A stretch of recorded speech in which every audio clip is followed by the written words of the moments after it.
আজিৰ পৰা প্ৰায় 5323 বছৰ আগত এটা বহুত পুৰণি চিভিলাইজেশ্যনৰ জন্ম হৈছিল।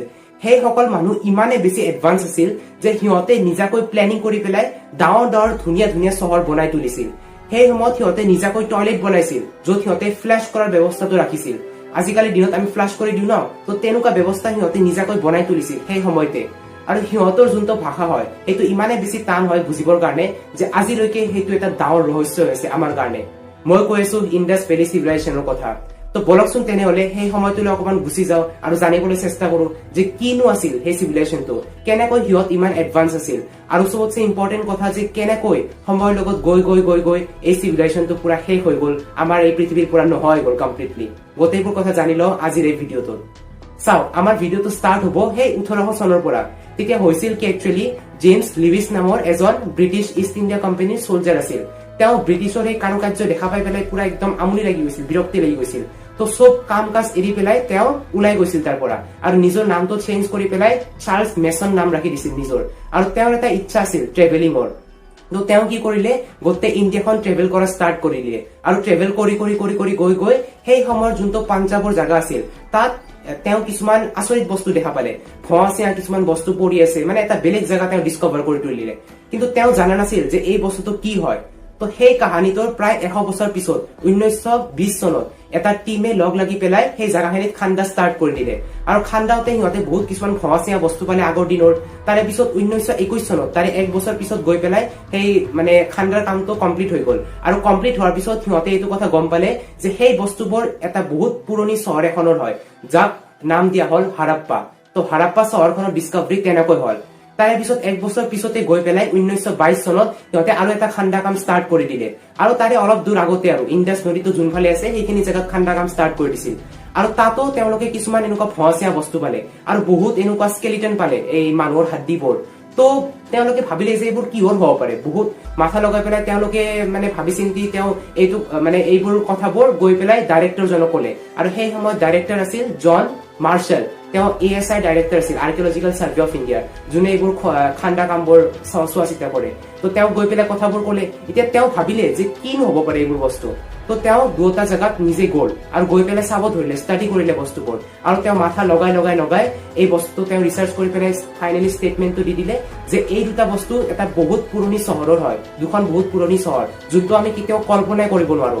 আৰু যিহেতুকে এই দুটা বস্তু ইণ্ডাছ নদীটোৰ সেইফালে পোৱা গৈছে তাৰে কাষত, তো বস্তুটোক নাম দিয়া হল ইণ্ডাছ ভেলী চিভিলাইজেশ্যন। তো তেনেকৈ নামটো পৰিল। আৰু এই চিভিলাইজেশ্যনটোক আমি আজি হাৰাপ্পান চিভিলাইজেশ্যন বুলিও জানো। এতিয়া আপোনালোকে ভাবিব যে এই বস্তুখিনিনো কোনখিনি জাগাত আছে। এতিয়া চাওক, বৰ্তমান যোনটো পাকিস্তানৰ জাগা হয় ন, আৰু আমাৰ ইণ্ডিয়াৰ নৰ্থ ৱেষ্টৰ ফালে যোনখিনি জাগা, এই তাতে কৰবাত আছিল আৰু এই চিভিলাইজেশ্যনটো সেই আগৰ দিনত। এতিয়া ইমান পুৰণি এটা চিভিলাইজেশ্যন হোৱাৰ পিছতো সিহঁতৰ যোনটো মাথা আছিল, সিহঁতৰ যোনটো টেকনিক আছিল বস্তু বনোৱাৰ, সেইটো কিন্তু মানিব লাগিব। সিহঁতে নিজৰ চহৰবোৰ পুৰা বেলেগ ধৰণৰ ডিজাইন কৰিছিল।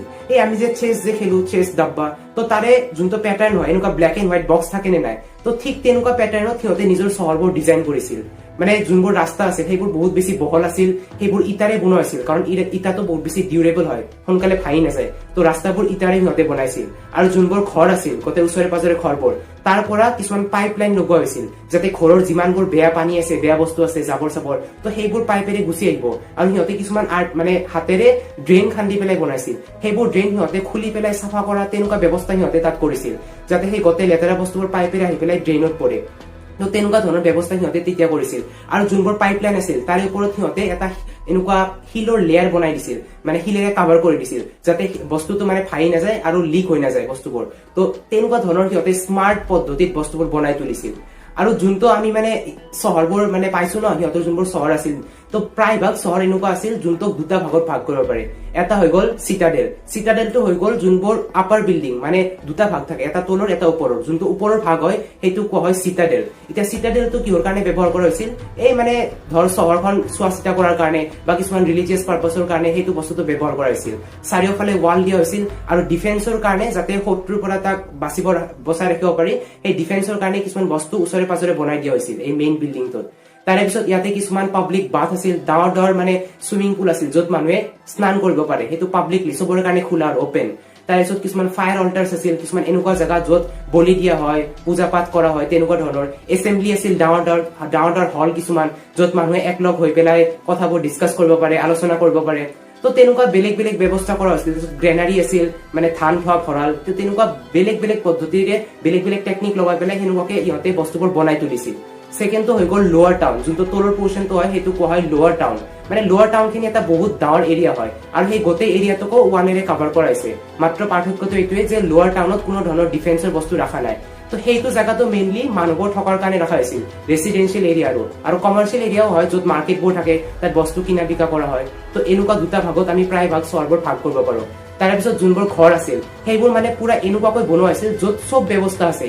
এজন মানুহ ঘৰত থাকিবৰ কাৰণে যি যি ব্যৱস্থা লাগে চববোৰ তাতে আছে। সেই সময়তে লিভিং ৰুম আছে, কিচেন, ডাইনিং ৰুম, টয়লেটৰ ব্যৱস্থা আছে, বাথৰুম আছে। তো চববোৰ সেনেকুৱাকৈ বস্তু বনাই পেলাই সিহঁতে ঘৰবোৰ বনাই তুলিছিল।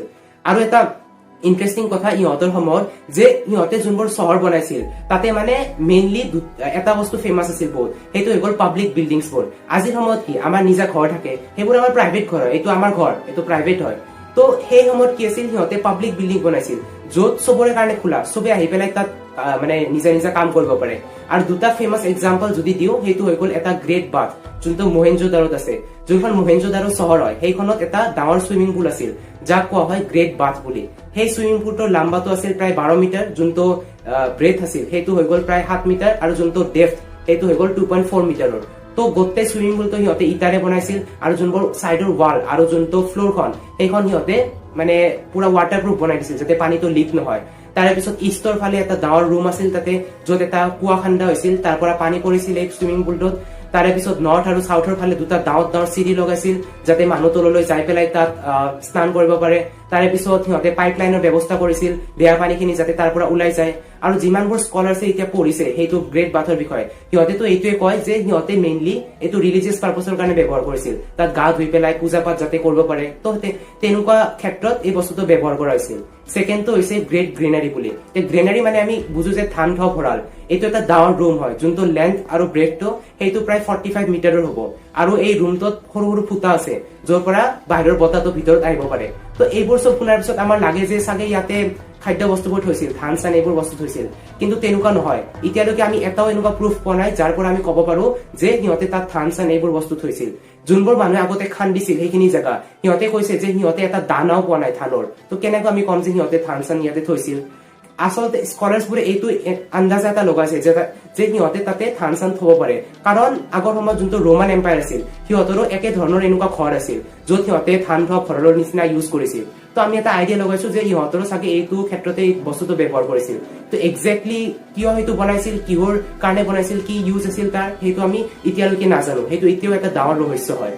এতিয়া আমি যদি সিহঁতৰ ইকনমিটোৰ কথা পাতো, তেতিয়াহ'লে সিহঁতৰ যোনটো ইকনমি আছিল সেইটো মেইনলি ডিপেণ্ড কৰিছিল এগ্ৰিকালচাৰৰ ওপৰত। সিহঁতে খেতি কৰি পেলাই নিজৰ জীৱিকাটো চলাইছিল, তাৰ পৰা সিহঁতে ইনকাম পাইছিল। লগতে সিহঁতে কি কৰিছিল, কিছুমান জন্তু চোৱা চিতা কৰিছিল, পালন কৰিছিল, যেনেকুৱাকে ভেড়া ছাগলী হৈ গ'ল, তাৰ পৰা সিহঁতে এটা ইনকাম জেনেৰেট কৰিছিল। সেইবোৰ যোনবোৰ মানুহ আছিল সিহঁত বহুত বেছি এক্সপাৰ্ট আছিল হাতেৰে বস্তু বনোৱাত, নানা ধৰণৰ বস্তু বনাইছিল, জুৱেলাৰী হৈ গ'ল, মাটিৰ বাচন হৈ গ'ল। তো সেইবোৰ সিহঁতে ট্ৰেড কৰিছিল যে আমাৰ পৰা এইবোৰ বস্তু ল, তাৰে বিনিময়ত আমাক গ'ল্ড আৰু কপাৰ দি, তেনেকুৱা ধৰণৰ। আৰু এই যোনটো চিষ্টেম আছিল বস্তু কিনা বিকা কৰা, তাৰ কাৰণে কোনো ধৰণৰ সিহঁতে টকা ইউজ কৰা নাছিল। ইনফেক্ট টকাৰ যোনটো চিষ্টেম হয় সেইটো নাছিলে সেই সময়ত। ইয়াৰ কাৰণে সিহঁতে এটা বেলেগ পদ্ধতি ইউজ কৰিছিল, তাক কোৱা হয় বাৰ্টাৰ চিষ্টেম। যে মই এটা বস্তু দিম, তাৰ বিনিময়ত তই মোক এটা বস্তু দি। চাপ'জ মানি লওক মানে এজন মানুহক সেই লাগে, মাটিৰ বাচন লাগে, আৰু তেওঁ যোনজন মানুহ তেওঁ ঘেঁহু বনায়। তো এনেকুৱা এজন মানুহ বিচাৰিব যিয়ে মাটিৰ বাচন বিক্ৰী কৰে। তো তাৰ কাৰণে সিহঁতে ৱেইট কৰিব লাগিল ন। তো কি কৰিব, ইমান মান ঘেঁহু ল'ব চাপ'জ, লৈ পেলাই তাক ৱেইট কৰিব। আৰু ৱেইটবোৰ কেনেকৈ কৰিছিল, ডাঙৰ ডাঙৰ শিলৰ টুকুৰা লৈছিল। যে মানি লওক এইখিনি ঘেঁহুৰ ৱেইট হৈছে, ওজন হৈছে 5টা শিলৰ সমান। তো সেইজন মানুহৰ আগত ওচৰত যাব যিয়ে মাটিৰ বাচন বিক্ৰী কৰে, আৰু তেওঁ ৱেইট কৰি চাব, নিজৰ মাটিৰ বাচনবোৰ এটা পাল্লাত ৰাখিব আৰু ৱেইট কৰিব যে কিমাননো তাৰ ওজন 5টা মান শিলৰ সমান হয় নে নহয়। যদি ৱেইটটো মিল খাই যায় তেতিয়াহ'লে বস্তুটো এক্সচেঞ্জ কৰি লয় সিহঁতে। ইয়াৰ পিছত যদি আমি সিহঁতৰ ৰিলিজিয়নৰ ক্ষেত্ৰত চাওঁ, তো সিহঁতৰ বেলেগ বেলেগ ধৰণৰ ৰিলিজিয়ন আছিল। এইটো আমি ক'ৰ পৰা গম পালো, এই যে ডাঙৰ ডাঙৰ শিলৰ টুকুৰাবোৰ আমি পাইছো খান্দোতে কিবা কৰোতে, তো তাৰ পৰা আমি গম পাইছো যোনবোৰ শিলৰ টুকুৰা হয় তাত আমি কিছুমান ড্ৰয়িং বনোৱা দেখা পাইছো।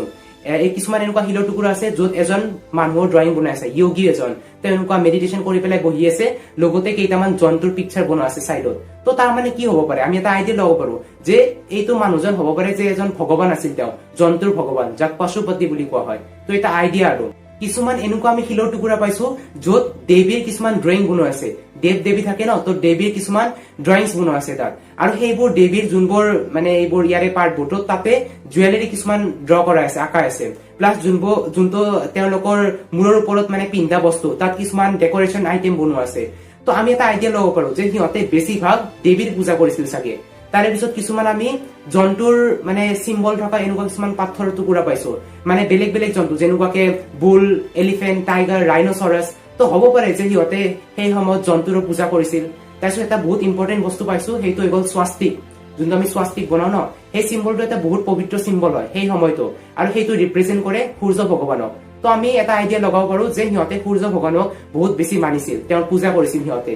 আৰু এটা আচৰিত কথা যে সেই সময়ত কোনো ধৰণৰ আমি টেম্পল দেখা নাপাওঁ, মানে এনেকুৱা কোনো আমাৰ এভিডেন্স নাই যিয়ে এইটো ক'ব পাৰে যে সেই সময়ত সিহঁতে মন্দিৰ বনাইছিল, মন্দিৰত গৈ পেলাই পূজা কৰিছিল। চাগে সিহঁতৰ কোনো ধৰণৰ মন্দিৰ নাছিলে, সিহঁতে নিজাকৈ প্ৰাইভেটলি পূজা পাঠ কৰিছিল, নিজৰ ঘৰতে কৰিছিল। তো হ'ব পাৰে তেনেকুৱা। আৰু এটা চবতছে ইণ্টাৰেষ্টিং আৰু ভাল লগা কথা যে সিহঁতৰ তাত কোনো ধৰণৰ যুদ্ধ হোৱা নাছিল, সেইবোৰ মানুহবোৰে সুখ শান্তিত থাকিবলৈ চেষ্টা কৰিছিল। আমি কেনেকৈ গম পালো এইটো কথা, যোনবোৰ মানুহে এইবোৰ বস্তু খান্দিছে সেইখিনি জাগাত, সিহঁতে এইটো কৈছে যে তাত কোনো ধৰণৰ আমি এনেকুৱা ক্লু পোৱা নাই, যেনেকুৱাকে যদি যুদ্ধ লাগিছিল আমি কিছুমান হাতিয়াৰ পাব লাগিছিল, কিছুমান স্কেলিটন য'ত এনেকুৱা মানে ঘাও লগা আছে, আঘাতৰ চিন আছে, তেনেকুৱা কিছুমান হাড্ডি পাব লাগিছিল। মানে আৰু চাপোজ যুদ্ধ হৈছিল, যুদ্ধ হলেতো চহৰবোৰ জ্বলাই দিয়ে ন, তো জ্বলাৰ কিছুমান টুকুৰাটো পাব লাগিছিল না, তেনেকুৱা একো ধৰণৰ বস্তু আমি পোৱা নাই। তো তাৰ পৰা আমি এটা কনক্লুজন দিব পাৰো যে সিহঁতৰ তাত কোনো ধৰণৰ যুদ্ধ খেলা নাছিল, সিহঁতে সুখ শান্তিত থাকিবলৈ বিচাৰিছিল। তো এইটো হৈ গ'ল মানে সিহঁতৰ কিছুমান আইডিঅলজিছ, আৰু আইডিঅলজিছ বুলি ক'ব পাৰি। ইয়াৰে পিছত দুটা চবতছে ডাঙৰ ৰহস্য যোনটো এতিয়ালৈকে আমি বুজিব পৰা নাই। ফাৰ্ষ্টটো হৈ গ'ল সিহঁতৰ লেংগুৱেজটো, কি ভাষা কৈছিল সিহঁতে। আচলতে এইটো বুজিবলৈ এই কাৰণে ইমান টান, তাৰ কেইটামান ৰিজন আছে, মই আপোনালোকক কম। চাওক, ফাৰ্ষ্ট কাৰণটো হৈ গ'ল যে সিহঁতে যোনটো ভাষা ব্যৱহাৰ কৰিছিল তাত 400টা বেলেগ বেলেগ চিম্বল আছিল। 400টা চিম্বল, ভাবি চাওক। চিম্বল মানে কেনেকুৱা, কিছুমান জন্তুৰ চিম্বল আছে, বুল, ইউনিকৰ্ণ, টাইগাৰ, ৰাইনচৰাছ। কি মিনিং এই চিম্বলবোৰৰ? কিছুমান জিঅমেট্ৰিৰ সিহঁতে পেটাৰ্ণ ইউজ কৰিছিল, ট্ৰাইংগল, ডায়মণ্ড, ৰেক্টেংগল, এইবোৰ শ্বেপ ব্যৱহাৰ কৰিছিল নিজৰ ভাষা লিখাওঁতে। তো কি সিহঁতে বুজাবলৈ চেষ্টা কৰি আছে, আমি কেনেকৈ ধৰিব পাৰিম? তো এইটো এটা কাৰণ হৈ গ'ল। ছেকেণ্ড কাৰণটো হৈছে যে এইটো ভাষাৰ কোনো ট্ৰান্সলেশ্যন নাই আমাৰ তাত। যোনটো এনচিয়েন্ট ইজিপ্তৰ ভাষা আছিল, আগৰ দিনৰ ইজিপ্তৰ ভাষা, সেইটো আমি এই কাৰণে বুজিব পাৰিছো কাৰণ তাৰ ট্ৰান্সলেশ্যন আমি পাইছো 1799 চনত গৈ পেলাই আমি কিছুমান ডাঙৰ ডাঙৰ শিলৰ টুকুৰা পাইছো, যাক কোৱা হয় ৰজেটা ষ্টোন। সেইবোৰ শিলত কি কৰাইছিল, এই ভাষাটোৰ ট্ৰান্সলেশ্যনটো লিখা আছিল, মানে ইজিপ্তৰ যোনটো ভাষা হয় তাৰ তলতে গ্ৰীক ভাষাত মানে তাৰে ট্ৰান্সলেশ্যনটো লিখা আছিল। আৰু যিহেতুকে আমি সেই সময়ত গ্ৰীক ভাষাটো জানিছিলো ভালদৰে, সেইকাৰণে আমি ইজিপ্তৰ ভাষাটো বুজি পাইছিলো। কিন্তু এই ভাষাটোৰ ক্ষেত্ৰত ইণ্ডাছ ভেলীৰ কোনো ধৰণৰ ট্ৰান্সলেশ্যন নাই। তো ট্ৰান্সলেশ্যন নাথাকিলে আমি বুজিম কেনেকৈ সিহঁতে কি ক'বলৈ চেষ্টা কৰি আছে, কি মিনিং সিহঁতৰ ভাষাৰ। এইটো ছেকেণ্ড কাৰণ হৈ গ'ল। থাৰ্ড কাৰণটো হৈছে যে সিহঁতৰ যোনটো চেন্টেন্স আছিল সেইবোৰ বহুতে সৰু, মেক্সিমাম সিহঁতে 5টা কেৰেক্টাৰ ইউজ কৰে নিজৰ চেন্টেন্সত। এতিয়া মই এটা চেন্টেন্স কম, my name is Abhijit Medhi, complete sentence হয়, বুজি পাওঁ। সিহঁতৰ যোনটো চেন্টেন্স হয় 5টা কেৰেক্টাৰ মাত্ৰ ইউজ কৰে। ইমান সৰু সৰু চেন্টেন্স আমি কেনেকৈ বুজি পাম? তো এই কাৰণে, এইবোৰ কাৰণৰ কাৰণে সিহঁতৰ ভাষাটো বুজিবলৈ ইমানে বেছি টান, আৰু আজিলৈকে সেইটো আমাৰ কাৰণে এটা ডাঙৰ ৰহস্য হৈছে এতিয়ালৈকে। ছেকেণ্ড যোনটো ডাঙৰ ৰহস্য সেইটো হৈছে যে এই চিভিলাইজেশ্যনটো শেষ কেনেকৈ হ'ল। চাওক, বহুত স্কলাৰে এইটো কয় যে হঠাৎ শেষ হৈ যোৱা নাছিল চিভিলাইজেশ্যনটো, লাহে লাহে গ্ৰেজুৱেলি সময়ৰ লগত অলপ অলপকৈ লাহে লাহে নাইকিয়া হৈ গৈছিল। কিন্তু কোনেও এইটো একজেক্টলি বুজাব পৰা নাই যে সিহঁতৰ লগত হৈছিল কি সেই সময়ত। সেইকাৰণে কেইটামান থিয়ৰিজ ওলোৱা হৈছে। ফাৰ্ষ্ট থিয়ৰিটো এইটো কয় যে কিছুমান এনভাইৰনমেণ্টেল ফেক্টৰ্ছ ইয়াৰ লগত জড়িত হৈছে। এনভাইৰনমেণ্টেল ফেক্টৰ্ছ কেনেকুৱা, ক্লাইমেটত হোৱা কিছুমান চেঞ্জ, আমাৰ জলবায়ুটো পুৰা চেঞ্জ হৈ গৈছিল, সেই সময়ত বদলি গৈছিল, টেম্পাৰেচাৰটো বহুত বেছি বাঢ়ি গৈছিল। তাৰপিছত পপুলেশ্যনটো ইমানেই বেছি বাঢ়ি গৈছিল যে সিহঁতৰ খোৱা বস্তুৰ কাৰণে জংঘলৰ গছ চছ সিহঁতে পুৰা কাটি পেলাইছিল, জন্তুবোৰ পালন কৰাৰ কাৰণে সিহঁতে ঘাঁহ চাহ শেষ কৰি পেলাইছিল। তো থাকিবলৈ সিহঁতৰ জাগা নাছিল, ক্লাইমেটৰ চেঞ্জ আহি গৈছিল, টেম্পাৰেচাৰ বাঢ়ি গৈছিল। তো তাৰ কাৰণে লাহে লাহে সময়ৰ লগত চিভিলাইজেশ্যনটো পুৰা শেষ হৈ গ'ল। ছেকেণ্ড থিয়ৰিটো এইটো কয় যে মহেঞ্জোদাৰো যোনখন ডাঙৰ চহৰ আছিল তাত এটা ডাঙৰ ফ্লাড হৈছিল, মানে পানীৰে পুৰা ডুব গৈছিল চহৰখন। তাৰে পিছত যোনটো সৰস্বতী নদী হয় সেইটো সিহঁতৰ এটা মেইন চ'ৰ্চ আছিল, তাৰ পৰা সিহঁতে পানী লৈ পেলাই নিজৰ জীৱনটো চলাইছিল। চব কামতে পানীটো লাগিবই ন, তো নদীটো সেইটো শুকাই গৈছিল। তো এই দুটা কাৰণৰ কাৰণে চিভিলাইজেশ্যনটো লাহে লাহে শেষ হৈ গৈছিল।